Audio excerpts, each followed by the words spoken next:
Merhaba lil kulhat, Yosemite Myron. Welcome everyone, my name is Myron. In today's lesson, I'm going to be teaching you how to ask somebody if they speak English in Maltese, some responses you could receive from the person you are talking to, and some different language names instead of English. So let's say you're in a scenario where you've been speaking a little bit of Maltese with someone and you get a little bit confused or stumble upon your wording during the conversation, which is very normal when speaking a new language, by the way. You can use what I'm about to teach you in this lesson to ask for a little bit of help in English so that you can seamlessly continue the conversation without any awkward pauses or silences. So yeah, this is a very useful lesson. And by the way, if you want additional help with this, don't forget to download my free ebook from the description below containing all the most popular Maltese words. Now, let's dive straight in. تتكلم بالإنجليز تتكلم بالإنجليز تتكلم بالإنجليز.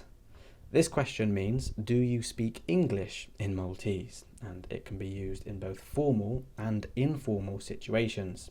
If I'm being honest, this is everything you need to know about asking this question. But if you'd like a little bit more of an explanation and would like to learn more Maltese, then I'd advise you to stick around.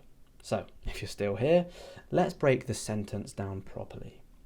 Titkellem means you speak, and it is a form of the imperative verb tkellem, which on its own means speak in English.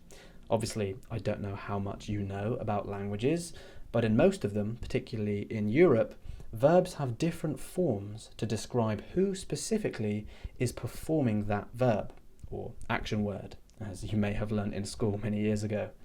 And we call these different forms conjugations. So in this example that you can see on the screen right now, تتكلم is a conjugation of the verb tkellem, which allows you to know that the person we're talking about is you. Do you speak English? If you wanted to say I speak, the conjugation would be nitkellem. If you wanted to say he speaks, the conjugation would be yitkellem.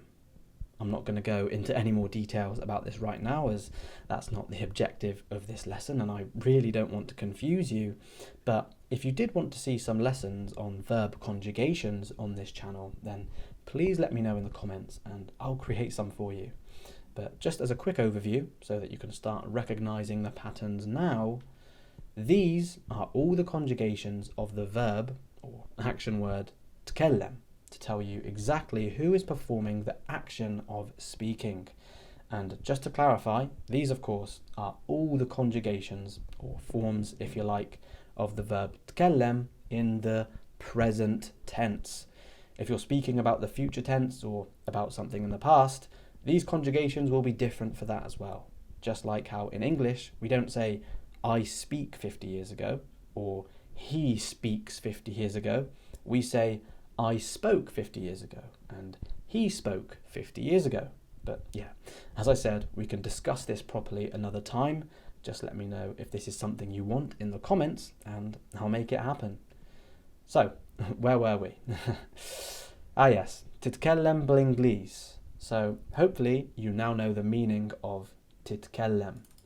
It's now just this section right here, which says b'Inglis, that we now need to break down. So in short, and for this specific sentence, b'Inglis translates to English in Maltese, as you might have already recognized. But the literal and much longer translation is with the English language. So technically, this whole sentence here in red means, do you speak with the English language? But of course, we don't translate it like that in English. Instead, we actually simplify the translation so that it just says, do you speak English? But now that we're on the subject, let me quickly break down the noun Inglis and why it has this at the beginning of it. So, the highlighted letter, L, and the hyphen, which we call a sync in Maltese, is called the definite article. And the definite article is essentially just a fancy word which means the, and it can be used when talking about a noun in Maltese, which in this case the noun is of course Ingles, meaning English. Now the reason for why we do this is because in Maltese, saying the noun in this scenario on its own and without a definite article doesn't completely make sense. You don't just say titkellem Ingles. No, that isn't correct. It's titkellem blinglis. The definite article supports the noun. But that doesn't explain why we have the b before the definite article elle hyphen. Well, remember what I said this entire word translates to. It's with the English language. So this b, which I've highlighted in yellow, means with in this instance.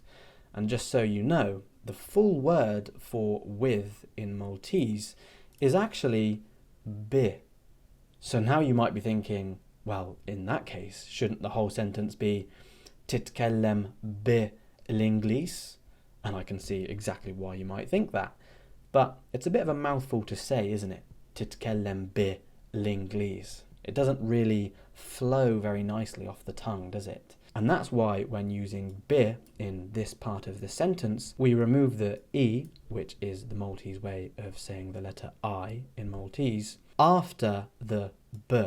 So just to confirm, we remove the e after the b, and we then combine the b with the definite article elle hyphen to make bl.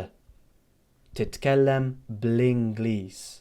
Now, I appreciate that that is probably extremely confusing if you're seeing this for the first time, but don't worry, you are not alone. I created an online program which will allow you to meet fellow Maltese students who have either already been through the struggles that you're having or going through them right now too. So it's an absolutely fantastic place for you to network, make friends, and help each other learn this amazing language, which sadly has so little resources online to learn from. And of course, not only will you get access to this private community, but you will also get access to my Maltese language course, which explains everything that you've learned about so far in this video and in much further detail. So if you are interested in this, you can get it right now from the description below. You just need to click the link. Now, I have a couple more easier things to teach you, so please just hold on for a little bit longer. It's going to be worth it. So how can we make titkellem blinglis sound more thorough? Well, to do that, we can just add the word taf at the beginning of the sentence, which means, do you know? So that makes this full sentence in Maltese to be taf titkellem blinglis, taf titkellem blinglis, taf titkellem blinglis.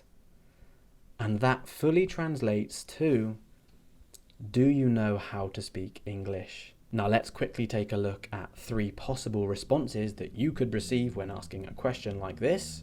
They could answer with, yes, I speak English, which is translated to Iva nitkellem blinglis in Maltese.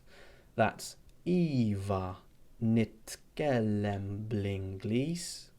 They could also answer with, I speak a little bit of English, which is translated to nitkellem ftit blinglis in Maltese.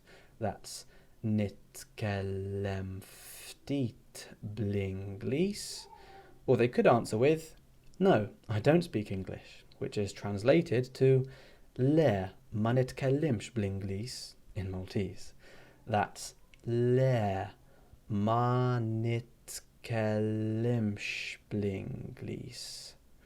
And what if you wanted to ask about a different language, maybe Spanish or French, instead of English? Well, here are a few other options. And all you need to do here is replace these right here with blinglis. So let's just go through them very quickly. We have blispagnol for Spanish, bil francis for French, bil germanis for German, Italian for Italian, and bil russu for Russian. I really hope that you've learned something today. Grazie ħafna u narak dalwat. Thank you very much, and I'll see you soon.